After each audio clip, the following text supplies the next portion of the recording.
Yonit Levy of Channel 12 in Tel Aviv. And I'm Jonathan Friedland of The Guardian in London. And we are Unholy, two Jews on the news from Keshet Podcasts. Jonathan, how are you? It's a mood of celebration and festivity of a sort in this household because the exams are over.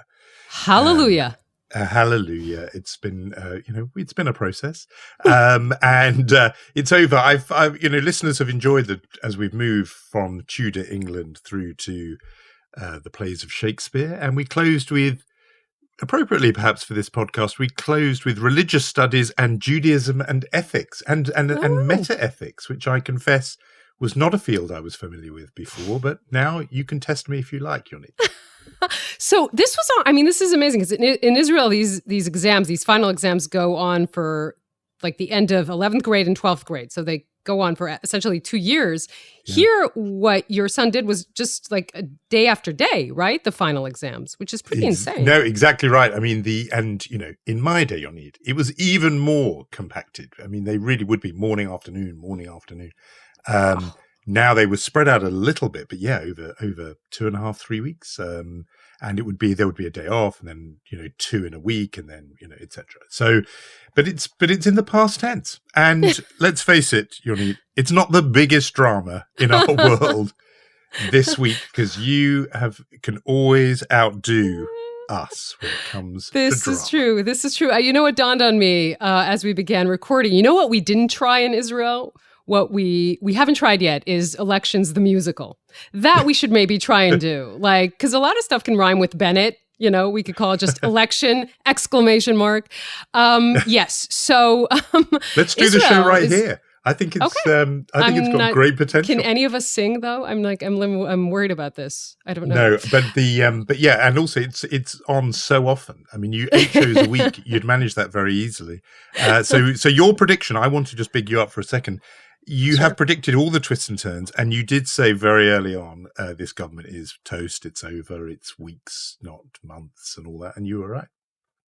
I like it when you say I was right. Can we just cut that out and use it just on loop for any other circumstances in the future? I think what you really like is when I go, I was wrong, and you were right. But I didn't do that here. You were right.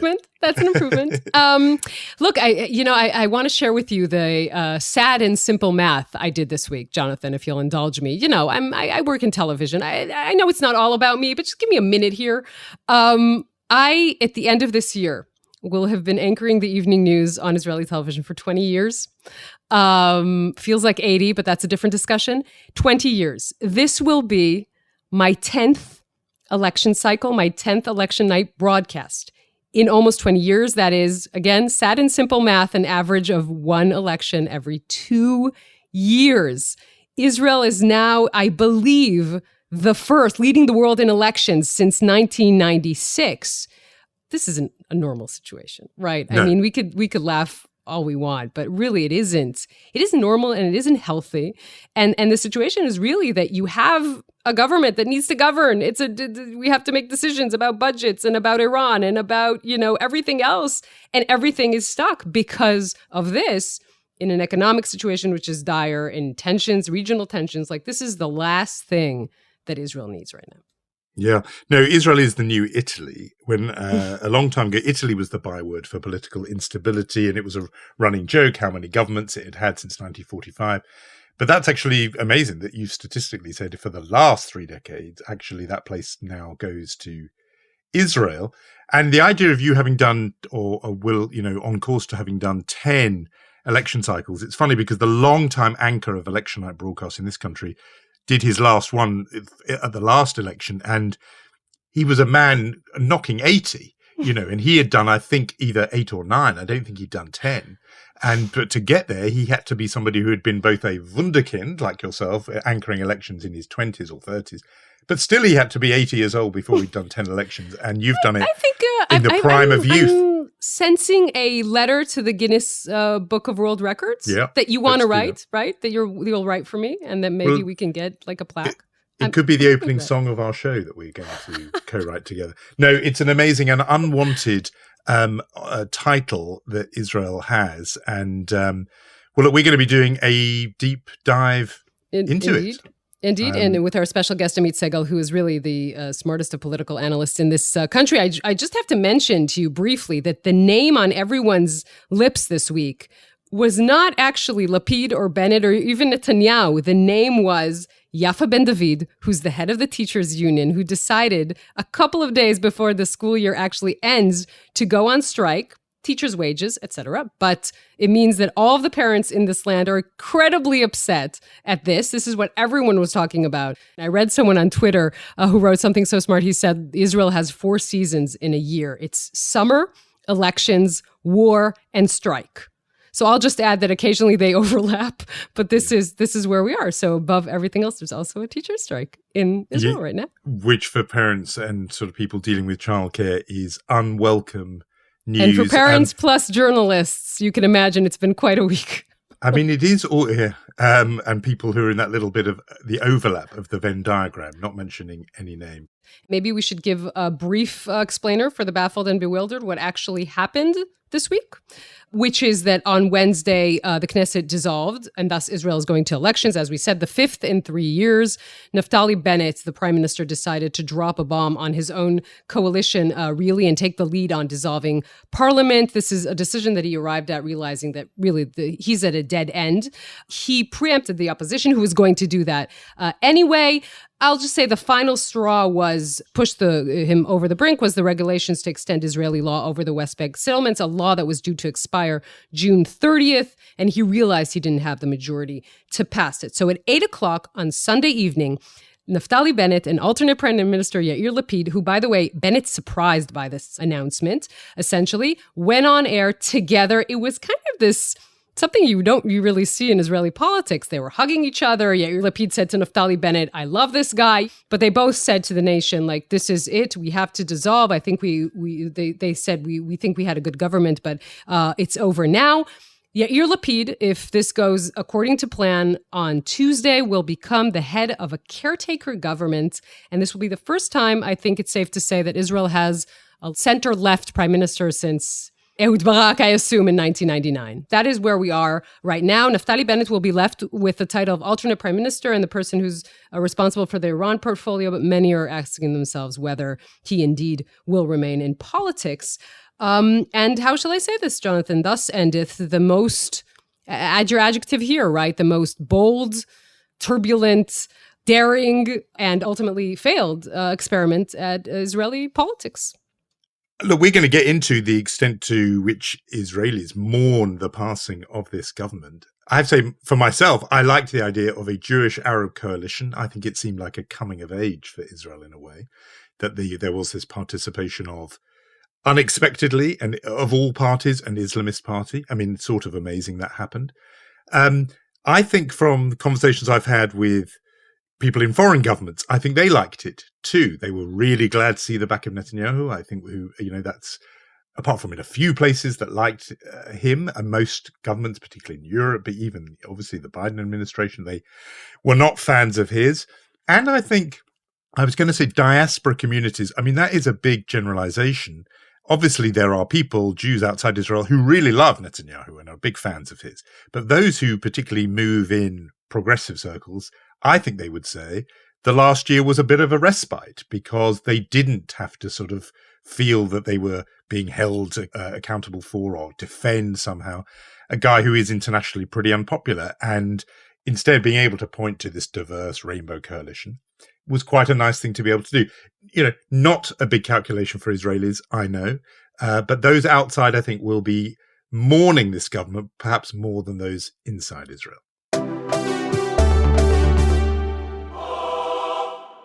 So this is the right time to introduce our special guest and a friend of the pod. And Amit is a colleague. He's the lead political analyst for Channel 12. He writes a weekly column from Yediot Achronot newspaper, and he's the author of a best-selling book, The Story of Israeli Politics, which will come out in English very, very soon. He's also the man who made me laugh on Twitter this week, as every week. But this week he tweeted this: the dissolution of the 5th Knesset within 3 years is so depressing that I'm going to clear my head now with a series of the Eichmann recordings. So, Amit, thank you for joining us and giving us that perspective. Thank you very much. Yes. In the middle of the Great Depression. This really is it's terrible for many people, but I think for political analysts, probably the worst, right? Well, it used to be very fun, especially for me, I have to admit. It's like being an undertaker in the middle of a plague. You have a monthly income, but it actually is satisfying professionally. But I think the fifth time is like reliving a situation that we are quite used to. It's again the same rules, the same persons, very, very small changes. So, and now we have the longest election campaign in the third millennium. The last long elections in Israeli terms were held in 1999. So it's the longest election campaign in 25 years with the shortest list of things to say or to deliver in this campaign. So it's going to be a very long summer. And just explain why this is a long one. Is it because the Chagim, the festivals, are coming in September?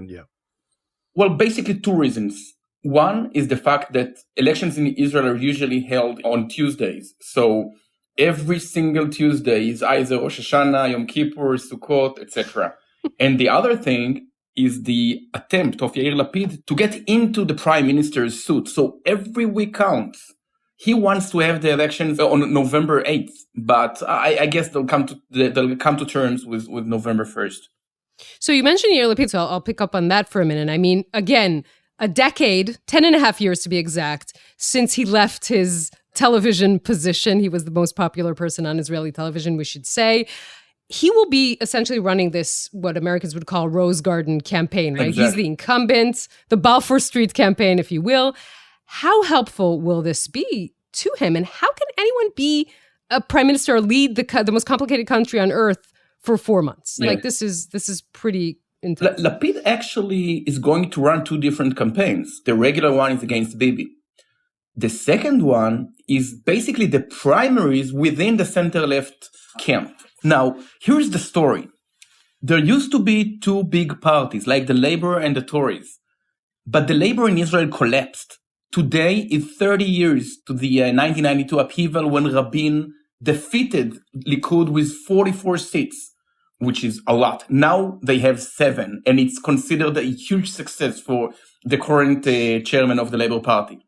So the big, huge tree of the left collapsed, and we have those Japanese miniature trees trying to get bigger. So we have Yair Lapid's party, we have Benny Gantz's party, we have Labour Party, and no one really acknowledged the leadership of the other party. Now, Lapid got the biggest achievement of being the first prime minister from the center-left since 2006, or even if we count out Ehud Olmert from 1999. So this is a huge achievement. Now, here's the catch. It's very good for him to be a prime minister in order to defeat Benny Gantz and Merav Michaeli, but it's quite difficult for him to defeat Benjamin Netanyahu, because only a year ago in the 2021 campaign, Netanyahu did every single attempt to create this horse race between him and Yair Lapid. And Lapid just avoided this race because he knew that he lags significantly behind Netanyahu in terms of fitting for... He actually tried to avoid running against Netanyahu, and now he forced himself into this race. Does his thinking from a year ago that in any direct horse race, 2-horse race with Netanyahu, he loses, does that thinking still hold good now? Does the polling say in a head-to-head matchup of the two, he's way behind, or has anything changed in the intervening period? Something dramatic changed. Last year, the best Lapid could have hoped for was a rotation government with a figure from the right wing, be it Bennett or Saar or Lieberman. Now, if he gets 61 seats with the Arab parties, he will definitely try to form a coalition based on their votes.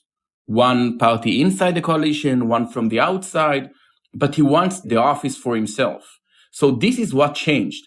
Plus, he believes, and we still don't know that that those 4 months in the prime minister's office and prime minister's residence, by the way, will actually help him to reshape his brand as a national leader, as an international leader, in a way that will help him close the gap between Netanyahu and himself. For instance, a week ago, before the announcement, he lagged 26 to Netanyahu's 47%. After the announcement and before taking office, it's 31 versus 47. And he hopes it will be 40 versus 47.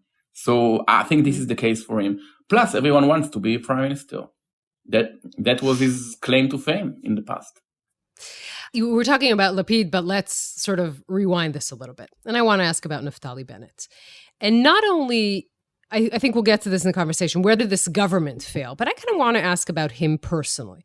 Because let's admit, I mean, before he sat in the prime minister's office, this was a man who was impulsive, who always attacked Netanyahu from the right. He had these kind of ridiculous campaign ads in which he, sang against the Supreme Court and was dressed as a Tel Aviv hipster, like all kinds of, it didn't seem very mature. He sat in the prime minister's office and he suddenly tried to be this, first of all, centrist in Israeli politics. This is a man who had the settler movement, and to be this responsible adult, even the elder statesman at the age of 49.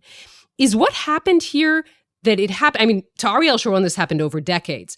What happened here was what? It was so quick that it was a whiplash that he didn't convince anyone but himself. He didn't convince the country. He didn't convince the party.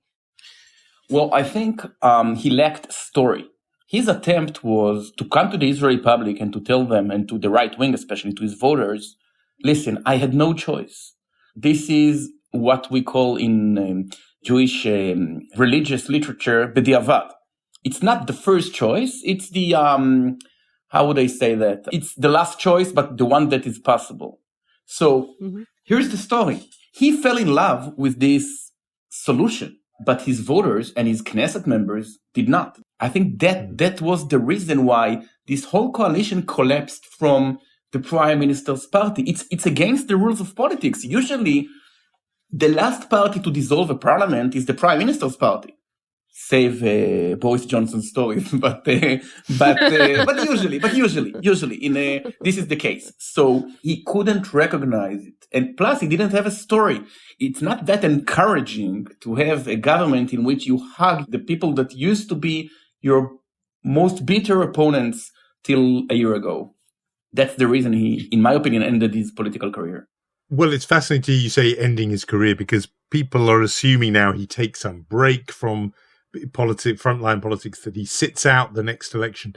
But if he did surprise those commentators and said, our party's going to stand again, I'm going to stand again, would his party get any votes at all? Or is his brand politically finished? Israeli voters usually are quite tolerant for born-again Christians, for former sinners.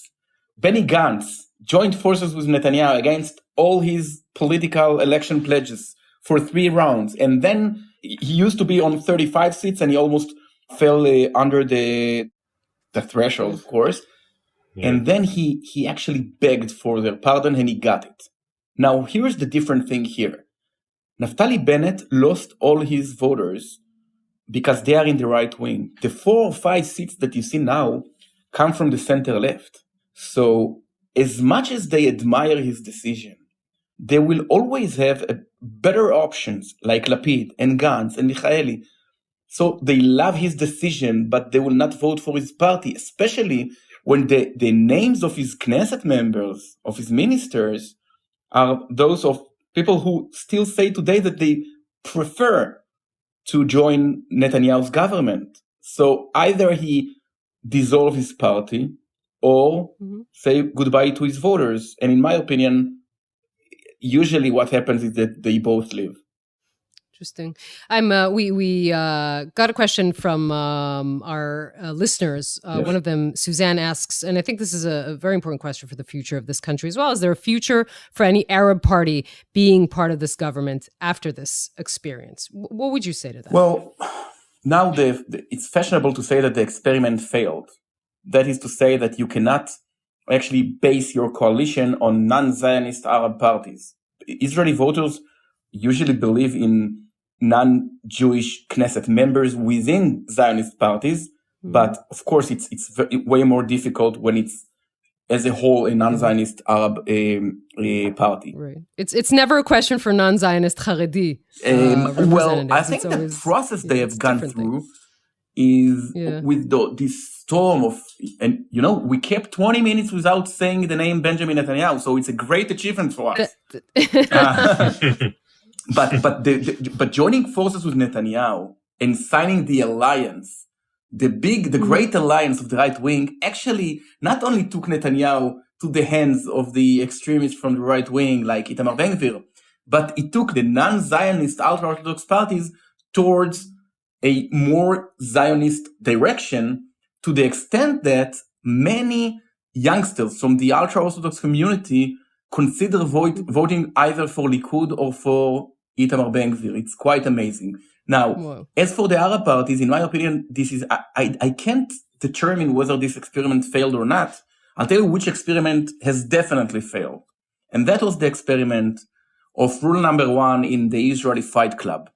Do not mention Fight Club. Do not mention Benjamin Netanyahu. The attempt was to actually have a different system, to say we actually defeated Netanyahu, we'll form a new government, and then we'll reshape the political map. And it didn't happen. The support for Netanyahu is still very significant, to the extent that it is not necessarily enough for forming a coalition, but it's significant enough in order to force new elections. As a result, this election will be around Netanyahu. I would say it will be about Bibi. Originally. Yes, rather than Tibi, the most famous Arab Knesset member.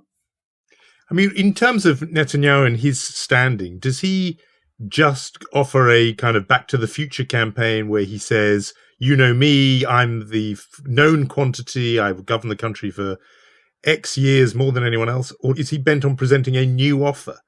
Here's the dilemma. Likud supporters or Likud prominent figures claim that the reason they lost the elections last year was because 300,000 Likud voters stayed at home rather than coming to the ballots and voting Likud. And there were many reasons. It was a week before Passover. One has to clean the house. And there was a day with haze, so it was quite difficult for old people to come and vote. But the conclusion from this is that if you want to motivate your base, you have to turn to the right. You have to be more staunch Likudnik than you used to be. You have to promise to change the Supreme Court and to annex all the territories and to be Bibi, super Bibi, okay? And the other approach says that they will come definitely anyway, because they saw a government with the left and Lapid and the Arab parties, etc. And the attempt is to actually attract those 50,000 people, Israel's Georgia, okay? Those voters that decide the elections, and they are moderate, they are center-right, and they didn't want Bibi, but they don't want Tibi as well.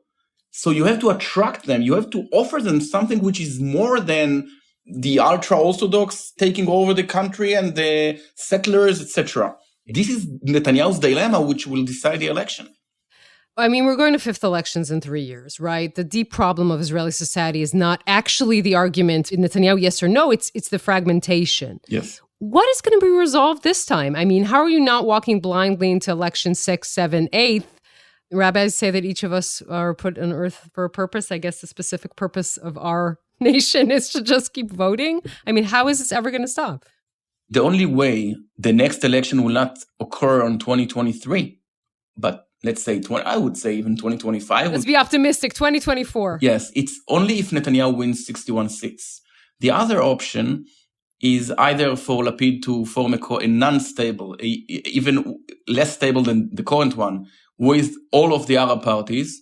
In my opinion, it will not survive the first rocket from Gaza, because the party, the joint list, the second Arab party, did not even pay the lip service of saying that Israel is Jewish and democratic, not a very stable base to build upon. And the other option is that the ultra-Orthodox parties will actually join this coalition in order to get budgets, etc. But this coalition will not be very stable as well. So as long as Netanyahu does not leave or does not win 61, an outright majority, and those two options are far, far from be seen in the forecast, so we are doomed. Positive thought. I mean, the binding agent, the one thing that, picking up what Yonit was saying about fragmentation, the one thing it seemed that at least half of Israeli society could cohere around was opposition to Netanyahu.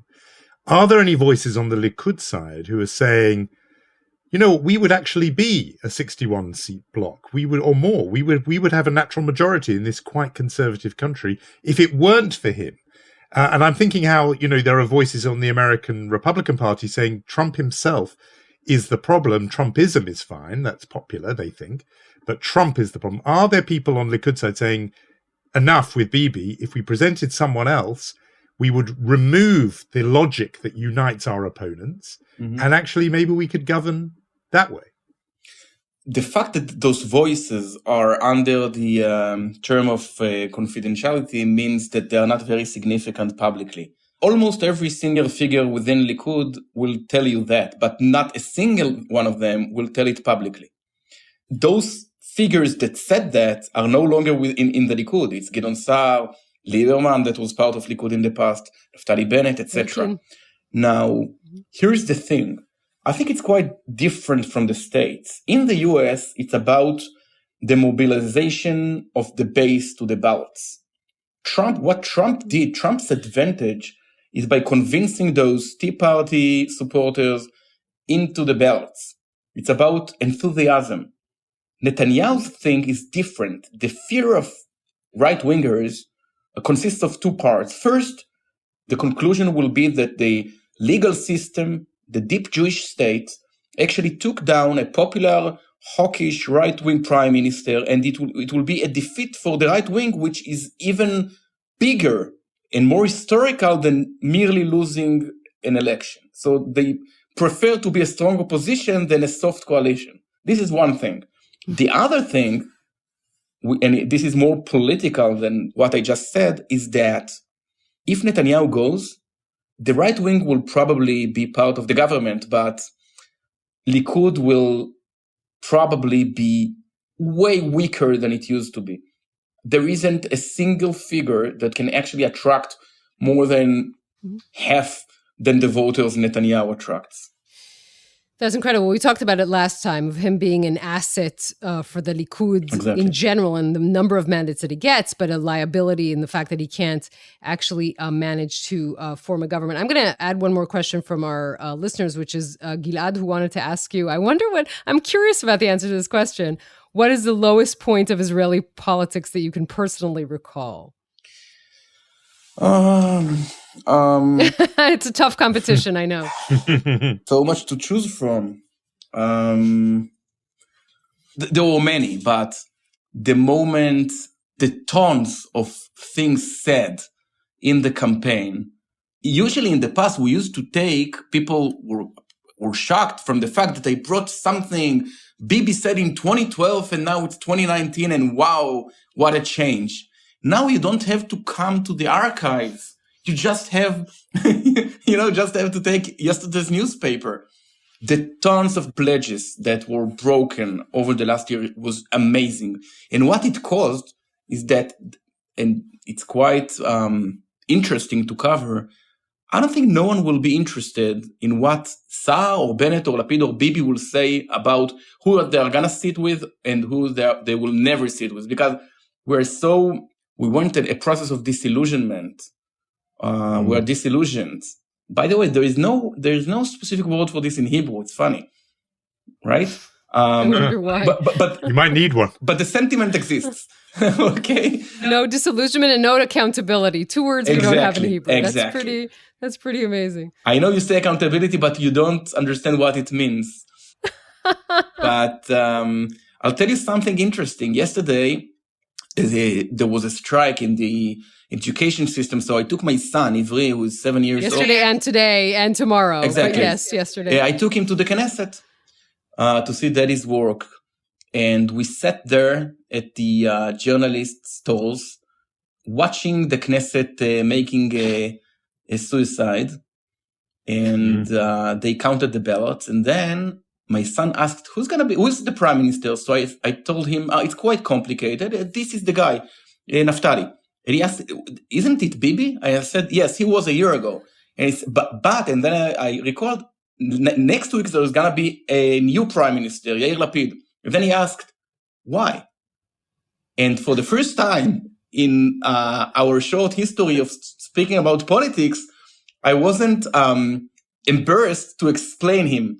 For instance, it's way easier to explain for a child that one actually kept his promise rather than to explain him why he promised but will never keep his words.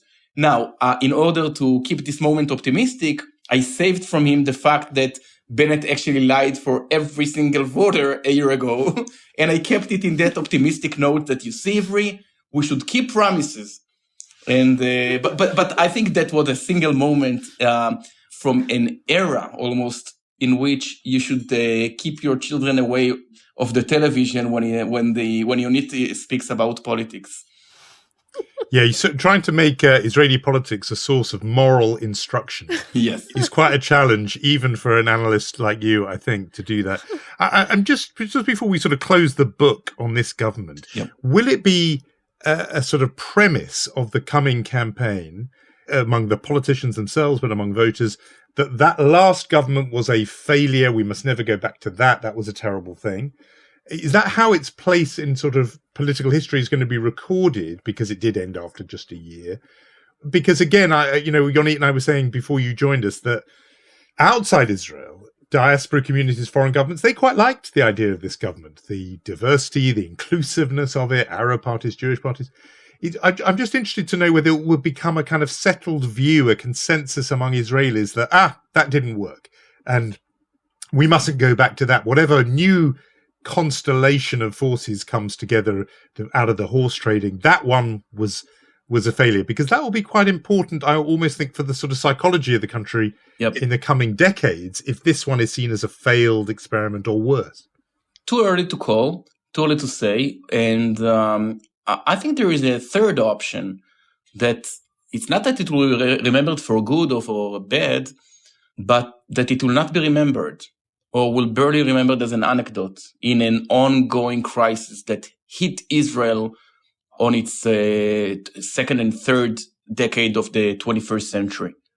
I'm afraid that no one will dare to analyze this coalition because people will see it as yet another experiment, like the Netanyahu-Gantz government that had been formed a year before. But I think the only thing that can actually be taken from this government is the inclusion of an Arab party in this coalition. And I think a lot will be decided in this election. Right now, the Arab voters don't want to come to the ballots. They feel, then again, disillusioned, and they feel that they voted again in vain. And more than half, or almost half of the Israeli public believes, according to our last poll, that this government is based on terrorist sympathizers. I would claim that if Netanyahu brought Mansour Abbas into his government, those wouldn't be the numbers. That's what Bennett claims, for instance. Yeah. Maybe we'll have a second chance to check it. Yeah. Maybe. It's always a pleasure to talk to you, Amit. I assume we might be doing this again very, very soon. You don't say. Thank you.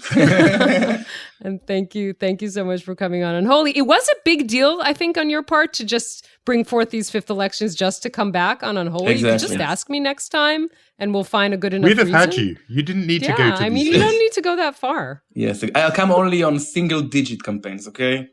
From the 11th onward, I think we'll be done with that. Thank you very much. We'll both retire. Thank you so much. Thank you, Amit.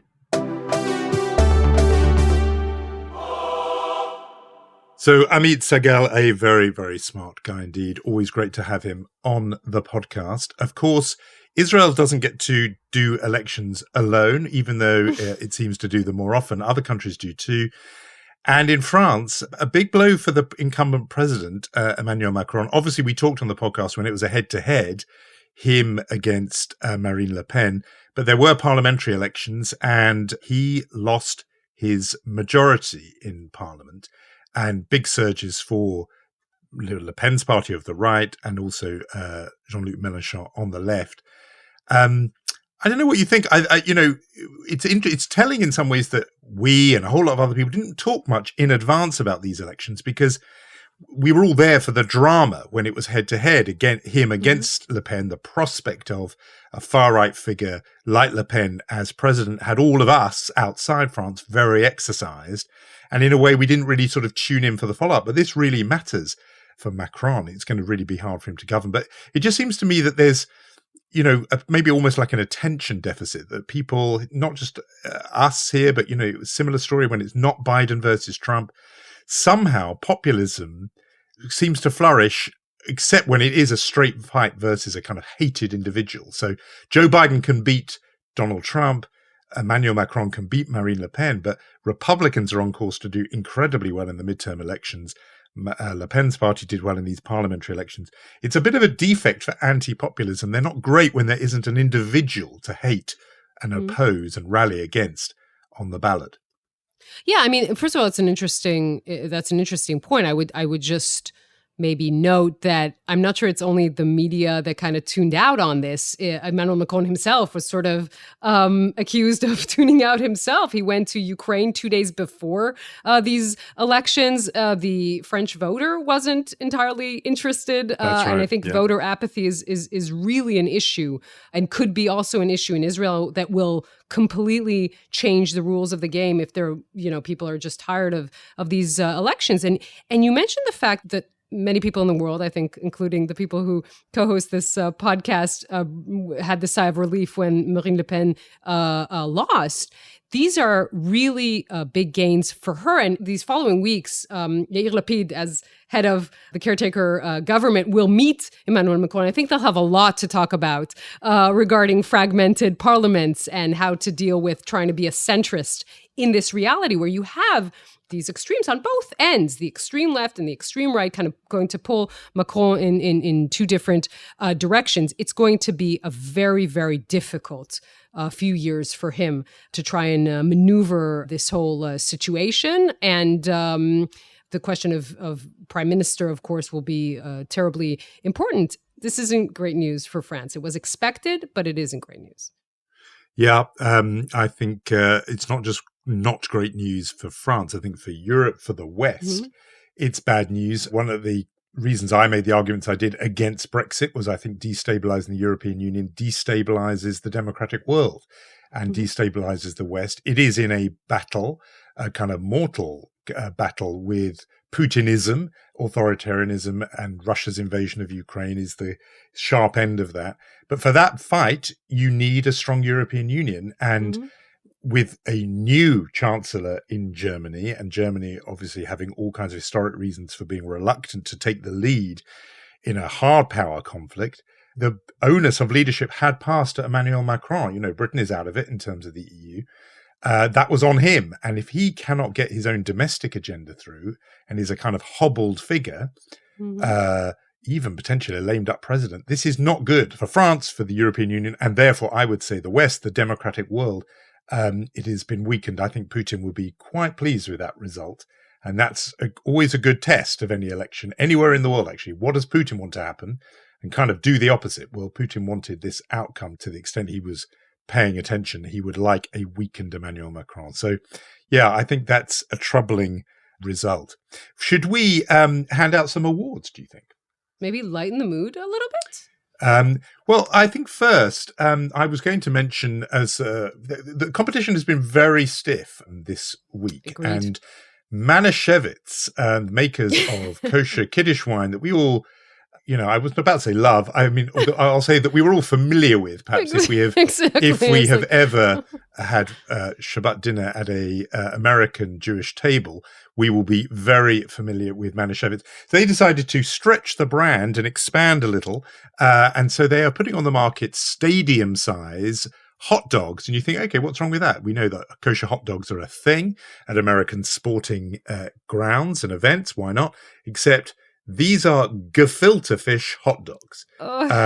It is, it's the gefilte fish product, but done in a form of a long sausage.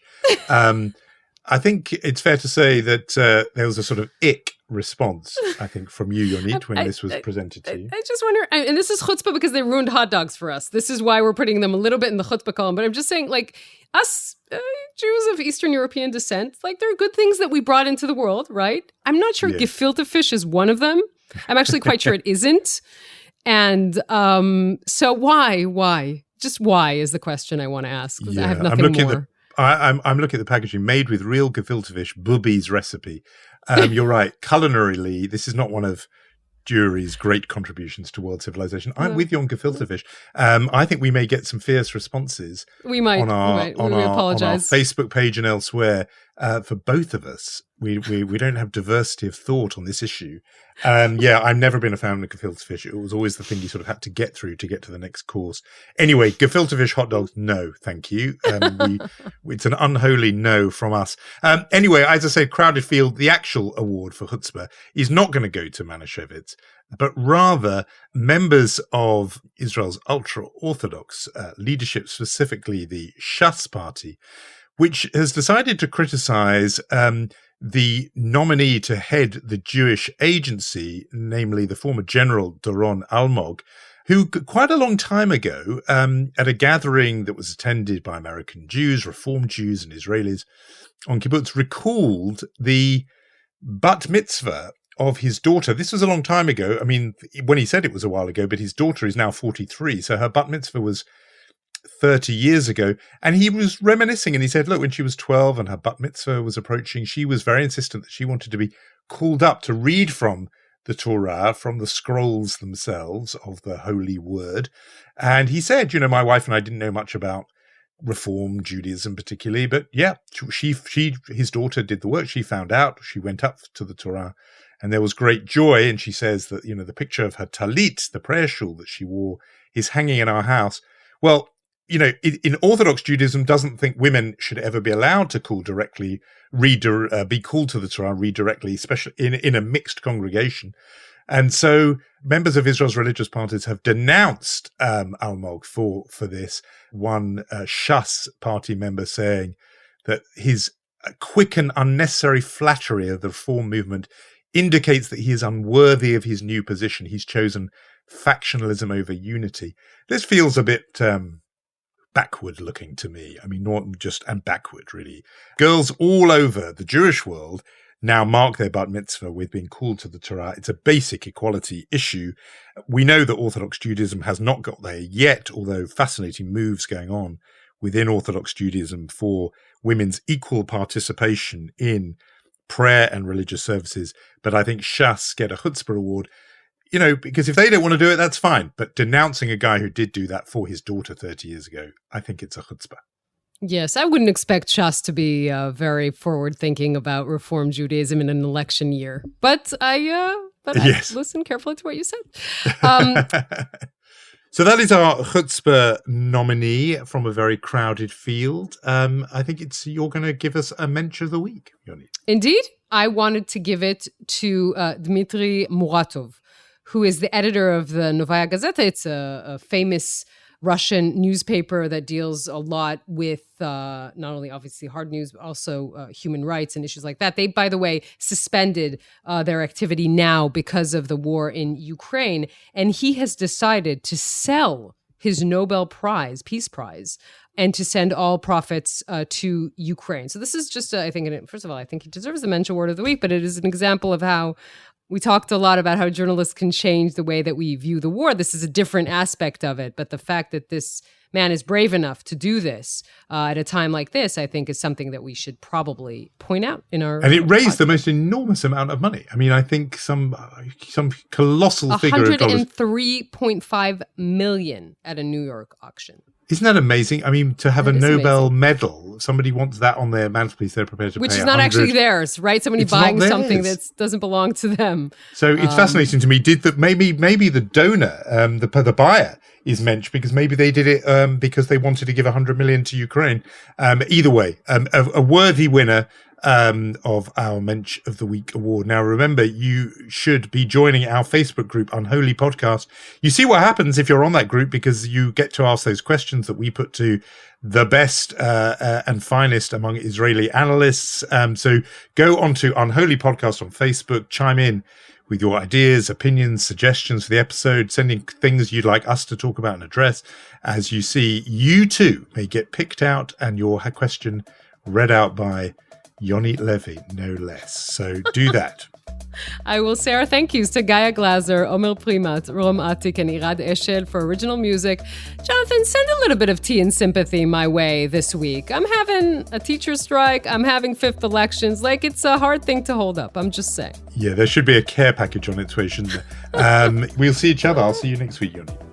We will indeed.